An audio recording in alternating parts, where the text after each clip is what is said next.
안녕하세요. 공인노무사 이주영입니다. 지금부터 2025년 공인노무사 1차 시험 사회보험법 기출문제 풀이를 시작하도록 하겠습니다.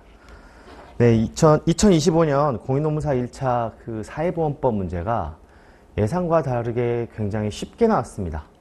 너무 쉽게 나왔죠. 그래서 많은 수험생분들이 이제 작년 2024년도 난이도에 비해서 너무 쉽게 나온 게 아니냐라는 그 성탄이 쏟아졌는데 맞습니다. 굉장히 쉽게 나왔고요.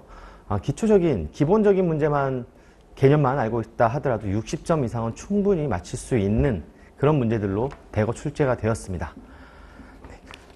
그 모든 문제들이 제가 강의했던 범위에서 다 나왔고요. 교재에 있는 내용들로만 모두 다 출제가 되었습니다. 하나하나 살펴보도록 하겠습니다.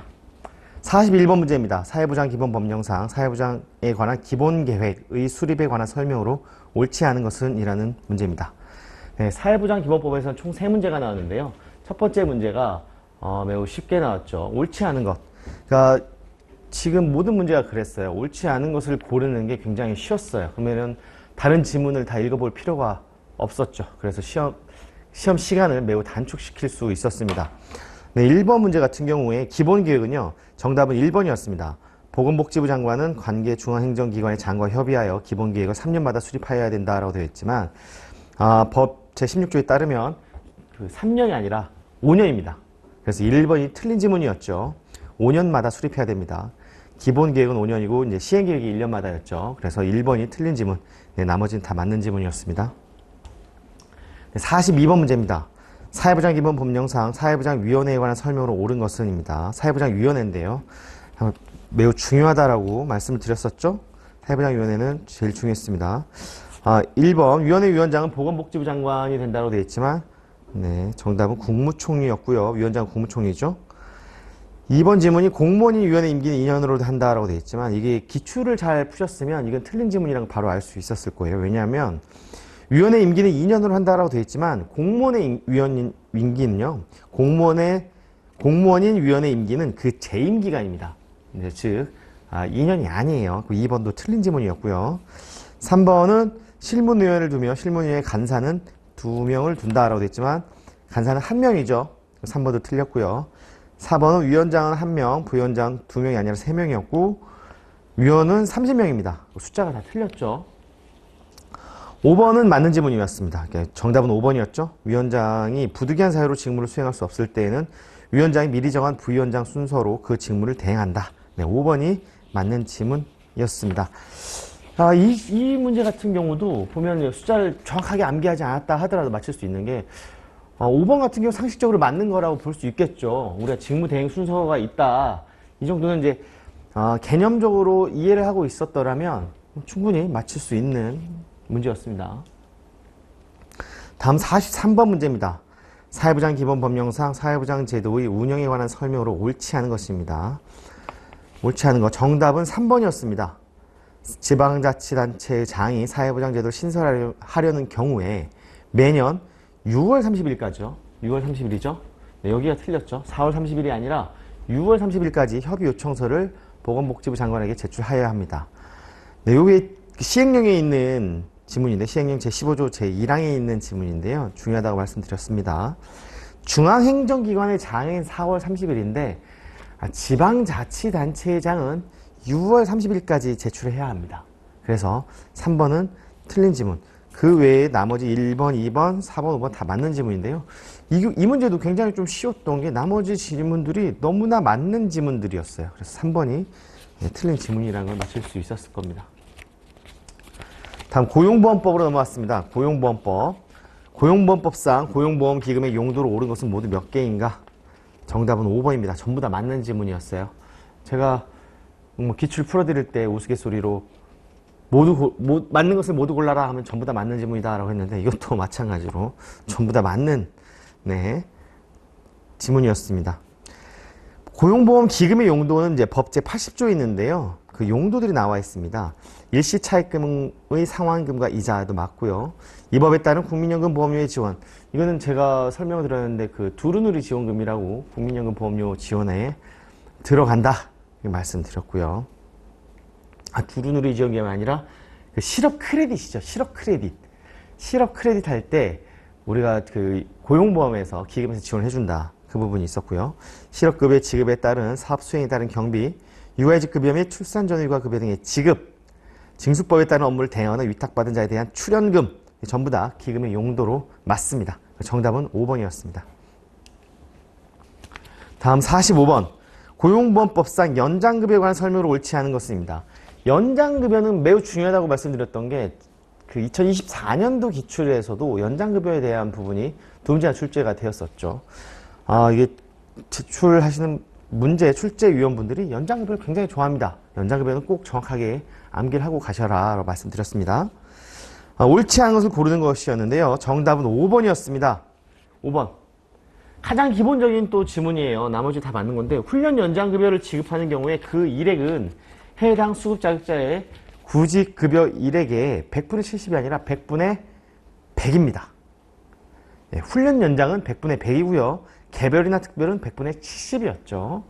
네, 누가 봐도 이제 틀린 지문 바로 맞힐 수 있었을 겁니다. 5번이 틀린 지문이었습니다. 네, 46번 문제입니다. 구직급여에 관한 설명으로 옳지 않은 것입니다. 구직급여입니다. 구직급여는 가장 기본적인 것이었죠. 우리가 고용보험법을 공부할 때 제일 중요한 게 구직급여잖아요. 그 구직급여의 조건이었습니다. 옳지 않은 것을 고르는 것이었는데 정답은 3번이었습니다. 수급 자격자가 질병으로 직업안정기관에 출석할 수 없었던 경우로서 그 기간이 계속하여 14일이 아니라 7일입니다. 7일 미만인 경우에 그 사유를 적은 증명서를 제출하여 실업의 인정을 받을 수 있다였습니다. 7일이었습니다.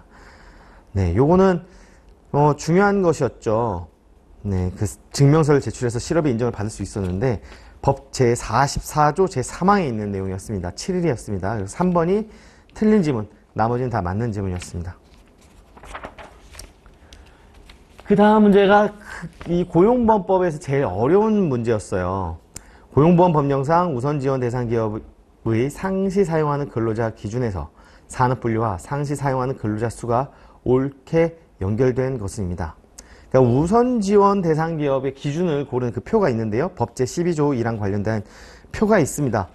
제가 교재에도 이거를 담아놨었는데 이걸 완벽하게 암기하지 않았다면 맞히기는 굉장히 어려웠을 것이다 라고 예상하지만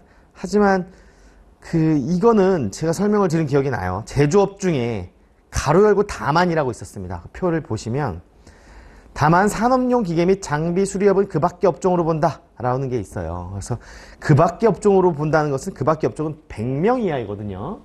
100명 이하. 그래서 1번이 맞는 지문이었습니다. 원래는 제조업은 500명 이하여야 돼요. 500명 이하. 500명 이하 중에 이렇게 가로 열고 다만이라고 했습니다. 다만 산업용 기계 및 장비 수리업은 그 밖의 업종으로 본다. 그 밖의 업종으로 본다. 라는 지문이 있었습니다. 그래서 1번이 맞는 지문이었어요. 나머지는 다 틀린 것이었습니다. 네, 그래서 한 12가지의 업종들이 쭉 있는데 이걸 다 외웠기보다도 1번의 제조업의 그 가로 열고 그리고 6번의 사업시설관리 및 사업지원 및 임대서비스업 다만 부동산 이외 임대업은 그 밖의 업종으로 본다. 그래서 그 밖의 업종으로 보는 것들은 100명 이하로 분류가 됐습니다. 그래서 정답은 1번이었습니다.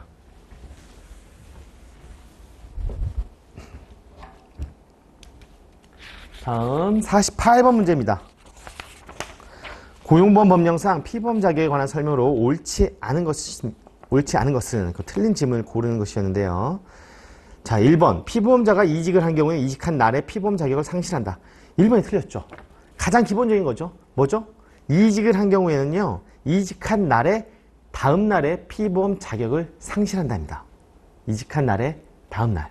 그래서 1번이 바로 틀린 지문이었고요. 나머지는 읽어볼 필요가 없었죠. 네. 그래서 1번이 틀린 지문이었고 나머지는 다 맞는 지문이었습니다. 49번 문제입니다. 고용보험법상 실업급여의 종류가 아닌 것은 이것도 굉장히 쉬운 문제였죠. 가장 기본적인 뭐였죠? 실업급여의 종류는 조직, 광이가 있었죠. 조기재취업수당, 직업능력개발수당, 광역구직활동비, 이주비, 그리고 이제 구직급여와 취업촉진수당이 있었죠. 그래서 장해급여가 아니었습니다. 정답은 2번. 장해급여는 어디서 나오죠? 우리 산재법에 나오잖아요. 장해급여는 산재법에 나오죠. 그래서 정답은 2번이었습니다. 자, 그 다음 50번 문제입니다. 고용보험법상 장애인 고용촉진 및 직업재활법에 따른 장애인 A, 가로 열고 35세네요. B 회사를 퇴사한 후 직업안정기관으로부터 구직급여 수급 자격을 인정받았다.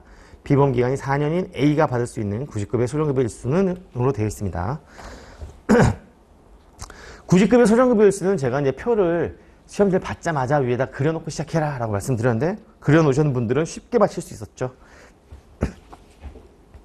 지문에는 장애인이라고 되어 있죠. 장애인분은 뭐죠? 50세 이상으로 보잖아요. 그래서 4년인 경우에는요, 구직급여 소정급여 일수는 211이었습니다. 정답은 4번 211이었습니다. 그 다음 51번 문제입니다.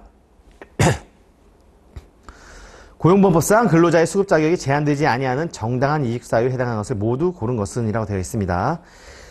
네, 제가 이거는 수업 시간에 굉장히 강조드렸던 것 같아요. 실무적으로 중요하다. 시행 규칙이 있지만 우리 공인노무사는 가장 자주 보는 표 중에 하나다 라고 말씀드린 게 있습니다. 정당한 이직사유입니다.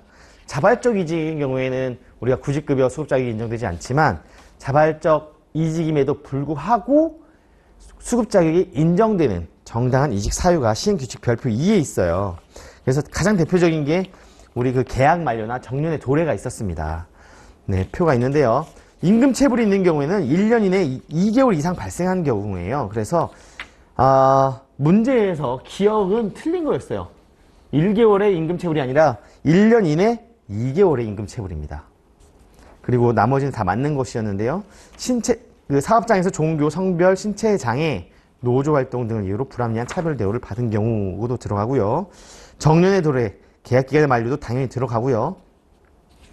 동거친족, 부모나 동거친족의 질병 부상 등으로 30일 이상 본인이 간호해야 하는 기간에 기업의 사정상 휴가가 허용되지 않아 이직한 경우, 요것도 들어갑니다. 그래서 니은, 디귿, 리을, 미음이 전부 다 정당한 이직사유에 해당해서 정답은 5번이었습니다. 5번이었습니다. 기억은 안 들어가요. 기억은 안 들어갔습니다. 정답은 5번. 자, 52번 문제입니다. 예. 고용보험 법령상 육아휴직급여 신청기간의 연장사유에 해당하는 것을 모두 고른 것입니다. 육아휴직급여 신청에 연장사유가 있었죠. 시행령 제94조에 있는 건데요. 네, 연장사유는 천재지변, 본인이나 배우자의 질병부상, 본인이나 배우자의 직계 존속 및 직계 비속의 질병부상, 병역법에 따른 의무복무, 범죄의 혐의로 인한 구속이나 형의 집행이 있었죠. 그래서 정답은 4번입니다. 4번. 본인의 형제자매 부상까지는 안 돼요. 직계 비속, 직계 존속, 그러니까 부모님이나 자녀의 부상, 질병부상은 되는데 요거는 안 됩니다. 53번 고용보험법상 2주비의 지급 요건을 모두 고른 것은입니다. 모두 고른 것은 네, 2주비 지급 요건 법제 90조에 있는 건데요. 모두 고른 것은 기억, 니은, 디귿 전부 다 맞아요. 정답이 5번이었습니다. 이게 바로 2주비였죠. 취업하거나 직업훈련 등을 받게 된 경우로서 고용노동부 장관이 정하는 기준에 따라 신청지 관할 직업안정기관의 장이 주거의 변경이 필요하다고 인정할 것. 해당 수급 자격자를 고용한 사업주로부터 주거에 이전에 드는 비용이 지급되지 아니하거나 되더라도 2주비에 미달할 것. 취업을 위한 2주인 경우 1년 이상의 근로계약 기간을 정하여 취업할 것. 전부 다 법에 있는 내용이죠. 정답은 5번이었습니다. 54번입니다. 산재법으로 넘어왔어요. 산재법. 산재법상 근로복지공단에 관한 설명으로 옳지 않은 것입니다. 네, 공단에 대한 설명이었는데요. 1번 공단의 상임 임원과 직원은 직무 외의 영리를 목적으로 하는 업무에 종사할 수 있다. 이게 틀렸어요. 바로 1번부터 틀리게 나왔죠. 정답은 1번이었습니다. 법제 21조에는요. 임직원의 겸직 제한이 있어요. 상임 임원과 직원은 그 직무 외에 영리를 목적으로 하는 업무에 종사하지 못합니다. 종사하지 못합니다. 그래서 1번이 바로 틀린 지문이었어요. 나머지 다 맞는 지문. 정답은 1번이었습니다. 쉬웠죠, 이것도. 자, 55번 문제. 산재법에 관한 설명으로 옳은 것은 자, 1번은요. 국가는 회계연도마다 예산의 범위에서 보험사업에 드는 비용의 전부를 지원하여야 한다가 아니라 비용의 일부를 지원할 수 있다였죠. 요거 관련돼서 설명을 드린 바가 있어요. 파이널 리뷰 때도 드렸는데 고용보험법과 산재법이 다르다. 비용의 일부를 지원하는 것과 지원할 수 있다. 그러니까 의무와 재량 조항이 반대였죠. 그거 제대로 외우셨으면 이거는 틀린 지문이라는 걸 알 수 있었을 거고요. 자, 2번. 어업 및 수렵업 중 법인이 아닌 자의 사업으로서 상시 근로자 수가 5명 미만인 사업에 대하여는 이 법을 적용하지 아니한다. 이게 맞죠? 적용지의 산업에 들어갑니다. 어업 및 수렵업 중 법인이 아닌 자의 사업으로서 상시 근로자가 5명 미만인 데에서는 산재법을 적용하지 않아요. 기억나시죠? 농업, 임업, 벌목업은 제외한다. 그겁니다. 제대로 알고 계셨으면 요거는 2번도 바로 맞는 지문이라는 걸 알 수 있었죠. 정답은 2번이었어요. 3번, 4번도 저희가 뭐 가장 기본적이었죠. 정의 파트였는데요. 3번은 중증 요양 상태가 아니라 이거는 틀린 지문이었죠. 요거는 감소된 상태, 장애를 말한 거였고 4번은 그 치유를 말한 거였죠. 고정된 상태. 요것도 맞았고 산재 근로자의 날 3월 28일이 아니라 4월 28일이겠죠. 4월 28일. 네, 다 쉬운 지문이었고 2번이 맞는 지문, 나머지 다 틀린 지문이었습니다. 자, 56번. 산재법상 보험급여에 관한 설명으로 옳은 것을 모두 옳은 것입니다. 자, 기억. 진폐에 따른 보험급여 종류에는 휴업급여와 장애급여는 포함되지 않는다. 급여 종류, 제가 그 보험급여 종류 진폐랑 건강손상자녀 구분해드린 게 있었는데요. 맞죠? 기억 맞는 지문입니다. 니은, 임신 중인 근로자가 업무 수행 과정에서 업무상 사고로 인하여 출세하는 자녀에게 장애가 발생하는 경우 업무상 재해로 본다. 이것도 맞아요. 디귿, 건강손상 자녀에 대한 보험급여 종류에 휴업급여, 유족급여 및 장례비는 포함되지 않는다가 아니라 장례비는 포함이 돼요. 들어갑니다. 장례비. 들어갑니다. 리을, 건강손상 자녀에 대한 장애 등급 판정은 20세 이후로 한다가 아니라 20세가 아니라 18세였습니다. 18세. 그래서 디귿, 리을은 틀린 거였어요. 정답은 기억, 니은이 맞았고요. 정답은 1번이었습니다. 자, 57번 문제입니다. 57번. 산재법상 직업 재활급여에 관한 설명으로 옳지 않은 것입니다. 옳지 않은 것은 이게 정답이 3번이었어요. 직업훈련수당의 1일당 지급액은 평균임금의 100분의 70에 상당하는 금액이 아니라 최저임금액입니다. 그냥 최저임금액으로 정해져 있습니다. 평균임금의 100분의 70이면 구직급여잖아요. 그거랑 헷갈리게 만들어놨는데요. 직업훈련수당은요, 1일당 최저임금액을 지급액으로 합니다. 그래서 3번이 틀린 지문, 나머지는 다 맞는 지문이었죠. 요 직업재활급여 쪽이 사업주한테 주는 돈이 있었고 근로자한테 주는 돈이 있었는데 이거 헷갈리지 말라고 표로 만들어 드린 게 있었는데요. 제대로 암기하셨으면 요거는 맞히셨을 겁니다. 요거는 정답은 3번. 자, 58번 지문입니다. 과태료 부과 대상이 되는 자. 산재법상 과태료 부과 대상이 되는 자를 고르는 것. 저희가 이거는 만약에 벌금과 과태료 조항이 나온다면 산재법에서 나온다 했는데 벌금과 과태료 어렵지 않다. 왜냐? 좀 심각하다 그러면 벌금, 좀 경미하다 그러면 과태료예요. 왜냐하면 벌금이 더 세고 과태료는 더 낮은 행정벌이잖아요. 거짓자가 들어가면 다 벌금입니다. 그리고 산재를 신청한 것을 이유로 근로자한테 불이익 취급을 한 것, 이거 아주 심각한 범죄죠. 그런 것들은 다 벌금으로 가는데요. 명칭을 비슷하게 사용한 자, 이거 과태료고, 그 정당한 사유 없이 진료 계획을 제출하지 아니한 자, 요거의 과태료입니다. 위에 거짓으로 보험급여를 받은 자, 시킨 자, 근로자한테 불이익을 자, 이건 좀 중대해요. 나쁜 짓이죠. 이거는 벌금이에요. 명칭, 정당한 사유 없이 제출하지 아니한 자, 요거는 과태료입니다. 정답은 2번이었습니다. 과태료 부과 대상이 자는 총 몇 명인가? 자, 2번이 정답이었습니다. 2명. 자, 다음 59번 문제입니다. 산재법상 유족보상 일시금에 대해 근로자가 유언으로 보험급여를 받을 유족을 지적하지 않은 경우 다음 중 유족 간의 수급권 수위가 가장 높은 사람은? 이라고 되어 있는데요. 이걸 많이 헷갈려 하셨던 것 같아요. 수험생분들이. 그러나 가장 기본적인 조건이 있습니다. 뭐죠? 근로자와 생계를 같이 하고 있었어야 돼요. 배자부 손주형만 외우시면 큰일 납니다. 아니하더니잖아요. 여기 후순위로 밀려버립니다. 그래서 배자부 손주형이 맞지만 근로자와 생계를 같이 하고 있었던 것이 우선이에요. 그래서 정답이 1번이었어요. 1번.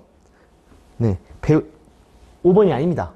근로자와 생계를 같이 하고 있던 배자부 손주형으로 갑니다. 네. 그래서 정답은 1번이었습니다. 60번. 산재법상 보험급여의 지급 및 부당이 등에 관한 설명으로 옳은 것은, 요거를 보면은요, 문제가 뭐 어려워 보이지만 정답이 바로 딱 보였습니다. 정답이 3번이에요. 이런 관련된 조문이 나오면 무조건 이건 맞아요. 보험급여 수급계좌의 해당 금융기관은 이 법에 따른 보험급여만이 보험급여 수급계좌에 입금되도록 관리하여야 한다. 요게 맞는 지문이었습니다. 네. 왜냐하면 우리가 사회보장 급여를 받는 것들은 특별하게 보호를 받거든요. 그래서 계좌에 입금된 금액은 압류가 금지입니다. 얼마까지? 입금된 전액. 특별하게 관리를 받습니다. 나머지 지문도 한번 볼까요? 보험급여는 신청일로부터 7일 이내에 지급한다가 아니라 신청일도 아니고 17일도 아니에요. 지급 결정일로부터 14일 이내에 지급해야 하죠. 보험급여 수급권자가 사망한 경우에는 아직 지급되지 아니한 보험급여가 있으면 유족의 청구와 관계없이 유족의 청구가 있어야만 합니다. 유족의 청구만 있어야만 하고요. 공단은 보험급여를 받은 사람이 거짓이나 그 밖의 부정한 방법으로 보험급여를 받은 경우 그 급여액의 2배입니다. 3배가 아니라 2배에 해당하는 금액을 징수해야 되고요. 공단은 거짓으로 진료비를 지급받은 산재보험 의료권자로서 매년 직전 연도부터 과거 2년간 부정 횟수가 아니라 과거 3년간이고요. 과거 3년간 부정 수급 횟수가 2회 이상이고 금액 합계가 1억 원 이상입니다. 1억인 사람들은 공개할 수 있죠. 명단을. 3년 1억이었어요. 나머지 숫자가 뭐 헷갈렸다 하더라도 3번이 너무나 명확하게 맞는 지문이었기 때문에 3번 정답이었습니다. 노무제공자도 뭐 쉬운 문제였죠. 산재법상 노무제공자가 아닌 자는 정답은 4번. 나머지 다 맞는 거였고요. 방문 판매원이지만 그 자가 소비만을 목적으로 하시는 분은 노무제공자가 아니다 라고 말씀드렸죠. 제가 설명드렸을 때 그 설명드렸죠. 그 화장품 방문 판매하시는 분들 있다. 다 노무제공자가 맞다. 하지만 판매 목적이 아니라 그 화장품 자체가 내가 너무 좋아서 하는 김에 하시는 분들은 네, 그거는 노무제공자가 아니다 라고 설명드린 적이 있습니다. 그래서 정답은 4번 맞습니다. 자, 62번. 산재법상 심사청구에 관한 설명으로 옳지 않은 것입니다. 심사청구도 매우 중요한 부분이었죠. 정답은 4번이었습니다. 공단은 심사청구서를 받은 날로부터 90일 이내에 산업재해 보상보험심사위원회의 심의를 거쳐 심사청구에 대한 결정을 해야 된다. 90일이 아니라 60일이었습니다. 60일 이내에 결정을 해야 됩니다. 60일.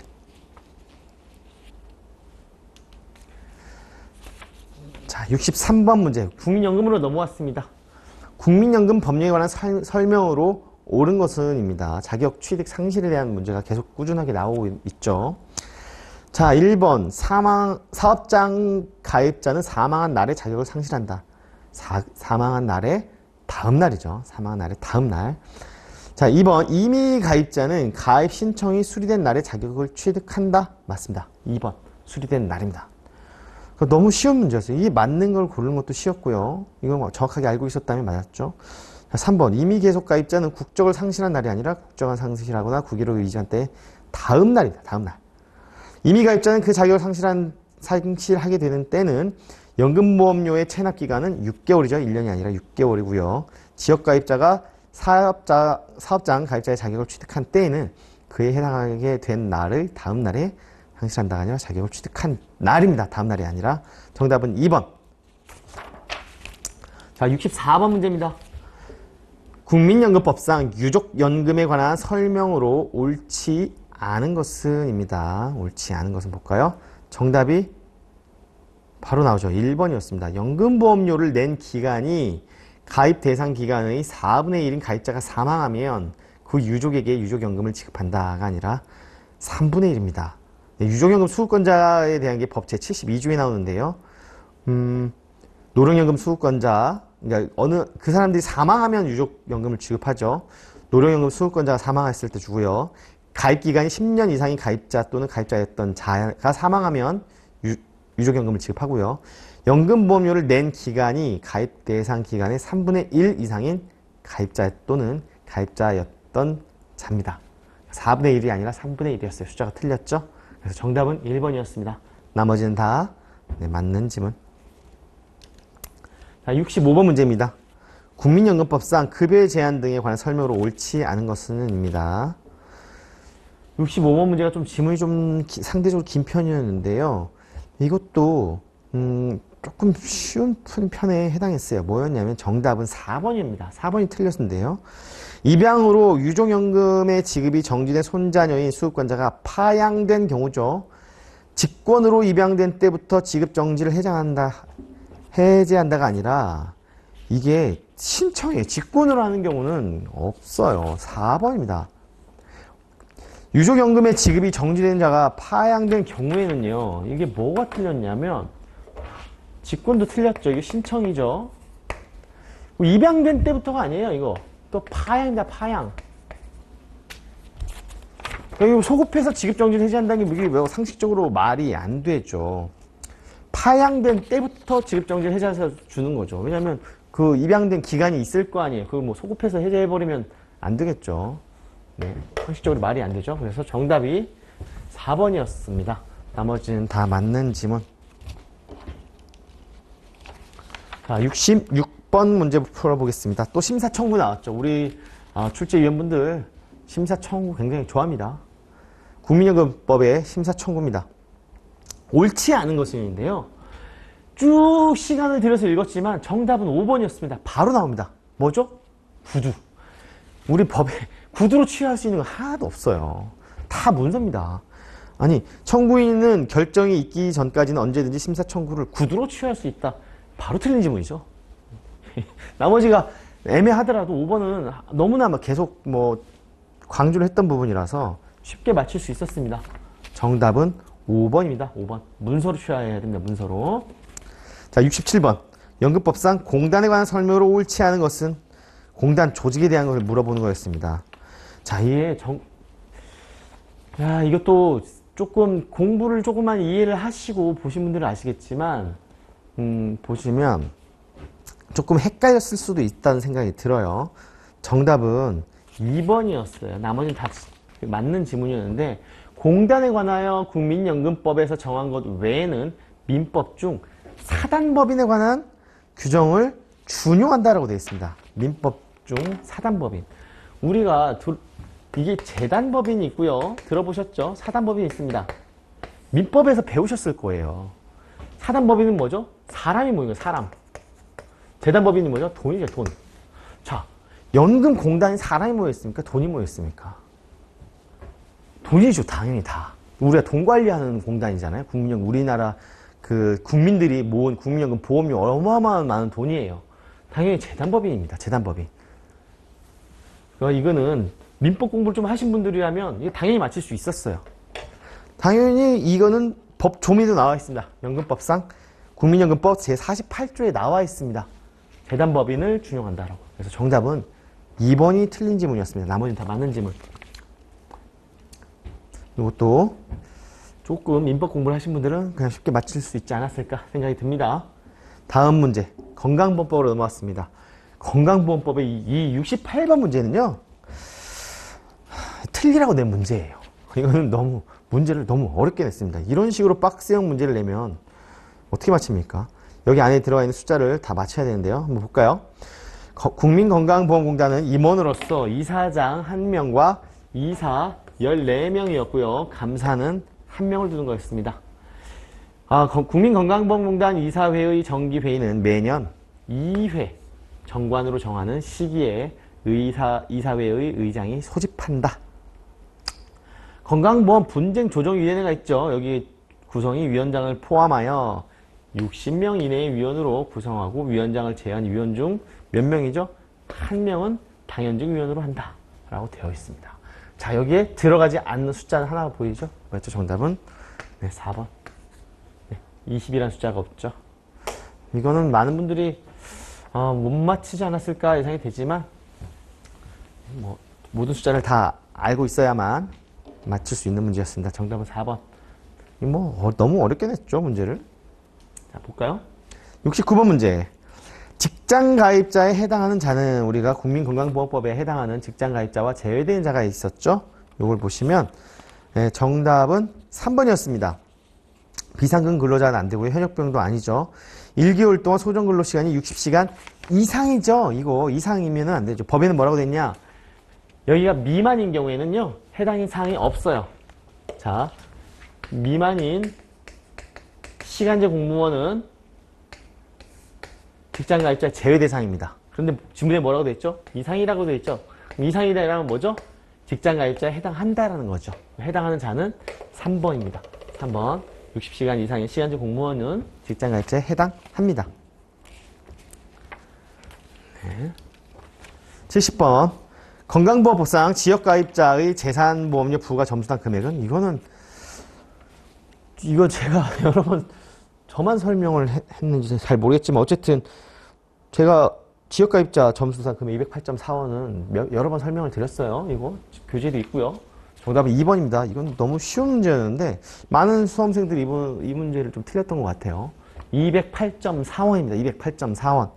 2번. 시행령 제44조에 있습니다. 208.4원이었습니다. 71번. 국민건강보험법상 일반 건강검진의 대상이 아닌 자는 이라고 되어 있습니다. 이게 법 제52조 건강보험법 52조 건강검진에 나와 있는데요. 이 대상이 뭐냐면요. 일반 건강검진은요. 직장가입자, 세대주인 지역가입자, 20세 이상인 지역가입자 및 20세 이상인 피부양자입니다. 자, 볼까요? 피부양자는 20세 이상이어야 돼요. 지금 설명드릴 때 우리가 영유아 건강검진 있잖아요. 6세부터 20세까지는 일반 건강검진 안 받는다. 왜냐? 건강하니까 라고 말씀을 드린 적이 있어요. 그래서 정답은 3번이었습니다. 19세인 피부양자는요. 건강검진 안 받아요. 나머지는 다 받습니다. 그럼 직장가입자인데 17세다. 받아야 돼요. 직장가입자는. 일하는 사람들은. 그렇죠? 이렇게 이해하시면 될 것 같습니다. 3번. 정답은 3번이었습니다. 피부양자. 가입자의 자격 변동 시기로 옳지 않은 것은입니다. 옳지 않은 것은. 자격 변동 시기는요. 법제 구조에 따로 이렇게 정하고 있는데요. 조금만 이해하시면 좀 쉬운 건데 옳지 않은 것은 정답은 4번이었어요. 지역가입자가 다른 세대로 전입한 날에 다음 날이 아니라 지역가입자가 다른 세대로 전입한 날입니다. 전입한 날. 그날 네, 자격이 변동되죠. 이게 무슨 얘기예요? 지역가입자가 다른 세대로 전입한 날, 다른 세대의 지역가입자로 전입해서 지역가입자가 피부양자로 됐다는 얘기겠죠. 자, 요거 된 날입니다. 그날. 정답은 4번이었습니다. 4번. 나머지는 다 맞는 지문이었습니다. 자, 73번. 건강보험법상 요양급여가 아닌 것은 요양급여의 종류가 여러 가지가 있죠. 진찰, 검사, 약제, 수술, 이송, 입원 간호가 있지만 장제비는 건강보험법에 장제비라는 단어가 등장하지를 않아요. 건강보험법 좀 공부하신 분들은 당연히 보실 거예요. 이거 뭐지? 장제비가 있나? 장제비는 없어요. 우리 산재법에만 있잖아요. 장예비. 예, 장예비. 장제비라는 단어가 등장하지 않습니다. 어디에 등장하느냐? 장제비가요. 법 제50조 부가급여에 등장합니다. 등장하는데 대통령령으로 이거 있어요. 부가급여 뭐죠? 우리가 임신, 출산 그 있잖아요. 임신, 출산에 따른 200만 원짜리 카드 주는 거. 부가급여면 이것만 대통령령으로 정하고 있는데 여기 장제비가 있지만 대통령령으로 정한 바가 없어요. 장제비는 그래서 여러분들이 머릿속에 없는 이유가 그겁니다. 대통령령에 없습니다. 장제비는 없어요. 자, 정답은 5번이었습니다. 74번.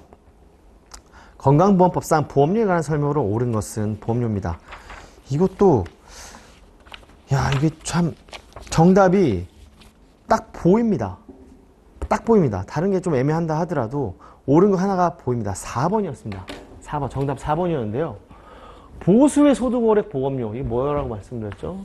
보수외 소득오락 보험료는 직장가입자가 부담한다. 이게 맞는 지문이었습니다. 보수의 뭐냐? 이자소득, 기타소득, 배당소득, 이런 게 있다고 말씀드렸잖아요. 다른 근로소득도 들어가고. 내가 어떤 회사를 다니는데 이런 소득들이 있어. 이런 소득이 2천만 원이 넘어가면 부담하는 보험료. 이거는 그 개인 본인이 부담한다. 가장 기본적인 내용이었죠. 이게 맞는 지문이었습니다. 정답은 4번. 이게 나머지가 조금 뭐 문제가 길어요. 자격이 취득한 날이 속하는 달에 다음 달부터 자격을 잃은 날이 전날이 속하는 달까지입니다. 이거 전날 달까지. 이거 빠져야 되죠. 휴직이나 그 밖의 사유로 보수의 전부 또는 일부가 지급되지 아니하는 가입자의 보수월액은 해당 사유가 생긴 다음 달이 아니라 전달입니다. 전달. 전달 보수월액 기준이죠. 기준 보수.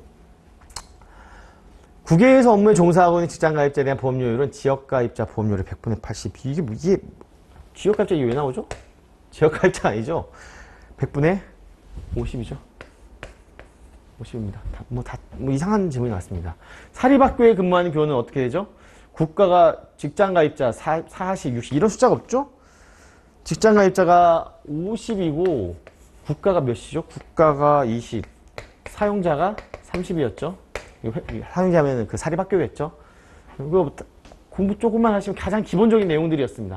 하지만 이거는 바로 맞는 질문. 네, 그렇게 어렵지는 않았을 것 같다 생각이 듭니다. 75번 문제입니다. 징수법상 고용안정 직능개발사업의 보험료율이다. 가로에 들어가 알맞은 내용은 징수법으로 넘어왔는데 이거는 매번 나오는 겁니다. 그 표 기억나시죠? 이거 암기하라고 말씀드렸었습니다. 매년 나옵니다. 매년 나와. 또 나왔습니다. 상시 근로자 수가 150명 이상인 사업주의 사업으로서 우선 지원 대상 기업의 범위에 해당하는 사업은 1만 분의 45죠. 45. 그리고 국가나 지자체가 하는 것은 1만 분의 85죠. 그래서 정답은 2번이었습니다. 2번. 76번 문제. 징수법상 보험관계의 성립일 또는 소멸일에 관한 설명으로 옳은 것은입니다. 옳은 것 볼까요? 보험관계는 사업이 폐업되거나 끝난 날의 다음 날이죠. 다음 날 소멸하고요. 일괄 적용을 받는 사업의 경우에는 처음 하는 사업이 시작된 날의 다음 날이 아니라 처음 하는 사업이 시작된 날입니다. 다음 날이 아니다. 이거는 다음 날이고요. 공단의 승인을 얻어 가입한 보험계약을 해지하는 경우에 그 해지에 관하여 승인을 받은 날의 다음 날 소멸하죠. 받은 날의 다음 날 들어가야 됩니다. 그렇죠? 요거 보험에 가입한 하수급인의 경우에는 그 하도급 공사의 착공일의 다음 날이 아니라 착공일입니다. 착공일에 보험관계가 성립한다. 산재법에 의제 가입한 사업주가 그 사업의 운영 중인 근로자를 고용하지 아니하게 된 때에 근로자를 사용하지 아니한 첫날부터 1년이 되는 날의 다음 날에 그 관계가 보험관계가 소멸한다. 네, 이게 맞는 지문이었죠. 1년 동안 의제 가입해 주잖아요. 저희 설명을 실무적으로도 많이 설명을 드린 적이 있는데 카페 알바를 한 명을 쓰다가 그 사람이 퇴사를 했다. 그러면은 연금 건강은 바로 탈퇴를 시키지만 고용산재는 계속 1년 동안 남아둔다. 왜냐? 중간에 또 들어올 수도 있으니까 의제 가입을 해준다라고만 해놨는데 네, 이건 맞는 질문입니다. 어떤 분이 이제 이런 의혹을 제기하시는 분이 있어요. 이거 아니지 않냐? 소멸 안 되지 않냐? 뭐 예를 들면 노무제공자가 있는 경우나 예술인이 있는 경우에 소멸 안 되지 않냐? 이런 의혹을 제기하시는 분들이 있는 것 같은데요. 굉장히 실무적인 내용이긴 한데 우리가 그거는 제가 나중에 기본 이론 때 설명을 드리도록 하겠습니다. 우리가 지금 시험을 푸는 거잖아요. 시험을 푸는 거기 때문에 이거는 이 법 조문이 그대로 있는 법에 있는 내용입니다. 그래서 이게 맞는 지문입니다. 어떤 분은 또 이거를 이의 제기를 하지 않을까 일리 있는 내용이긴 합니다. 일리가 있습니다. 자, 77번 문제 풀어보도록 하겠습니다.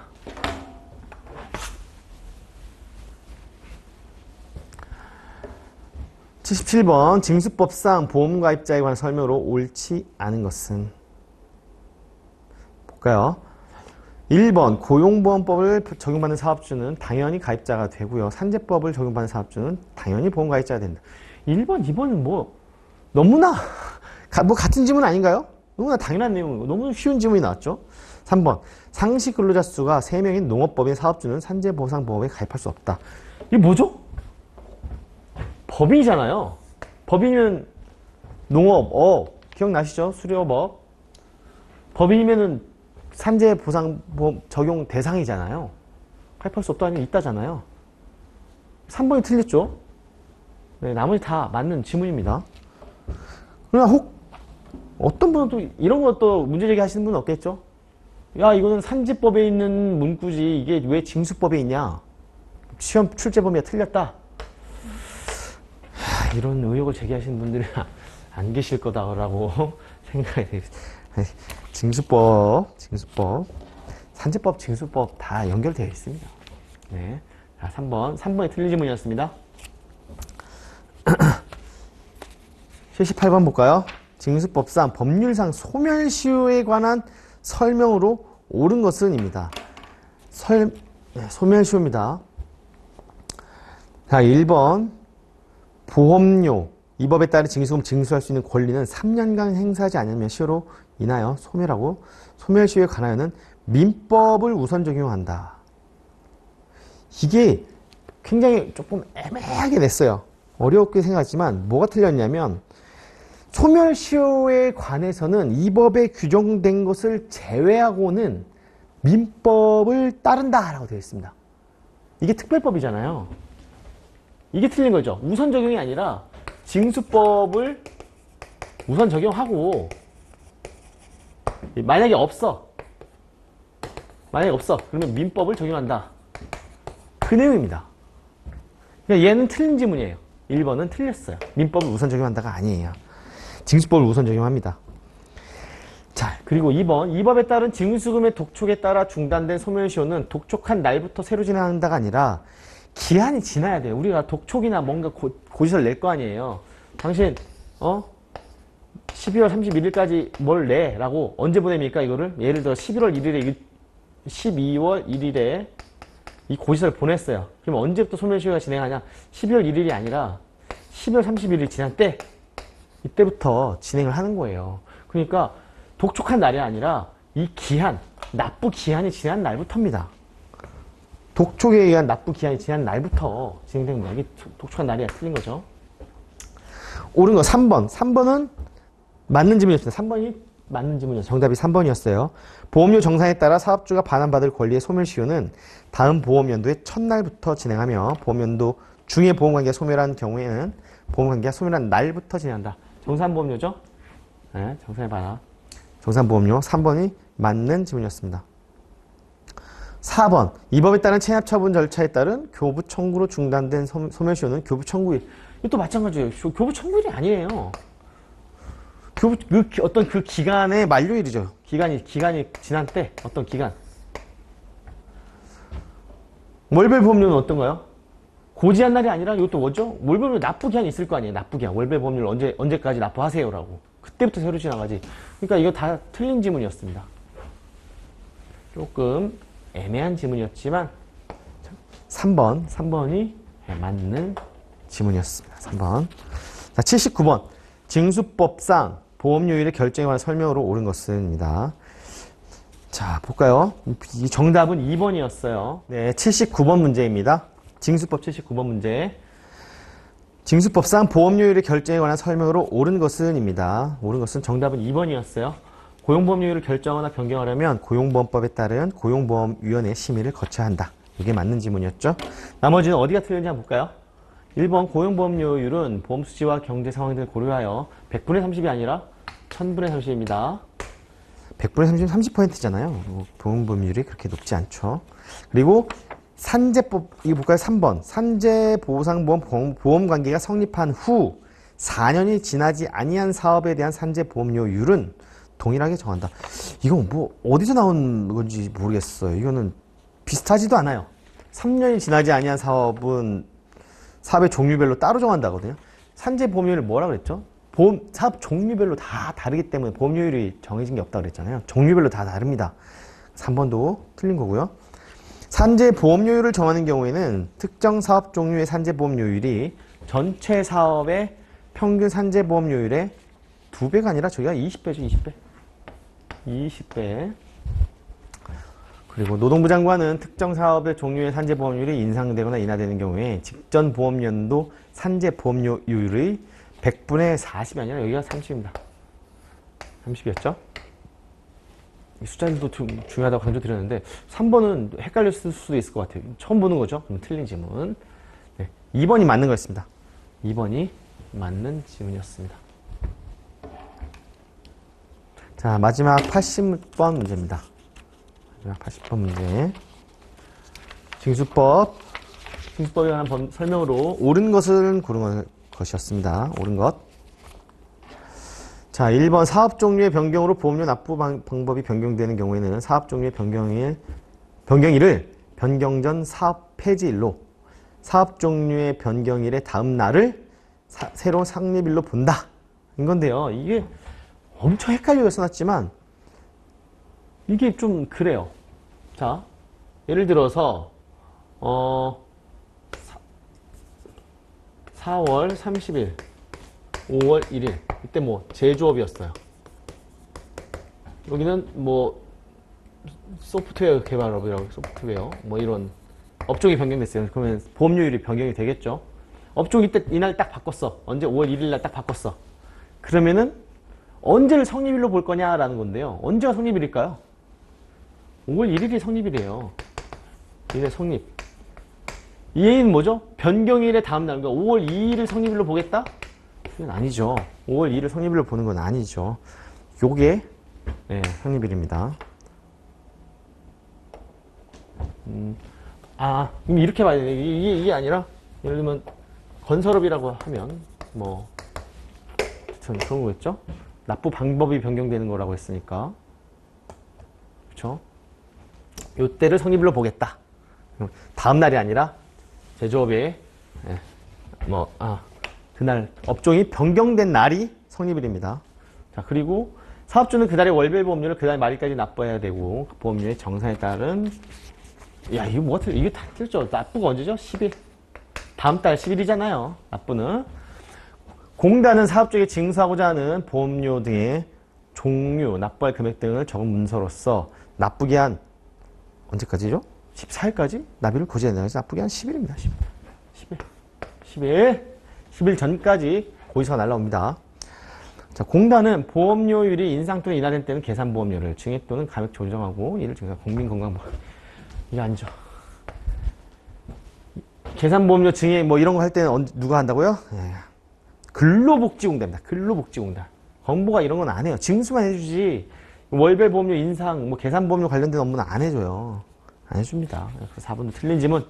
5번이 맞는 지문이었습니다. 사업주는 사업의 폐지, 종료 등으로 보험관계가 소멸한 때에는 그 보험관계가 소멸한 날로부터 14일 이내에 근로자, 예술인 또는 노무 제공자에게 지급한 보수 총액 등을 근로복지공단에 신고해야 합니다.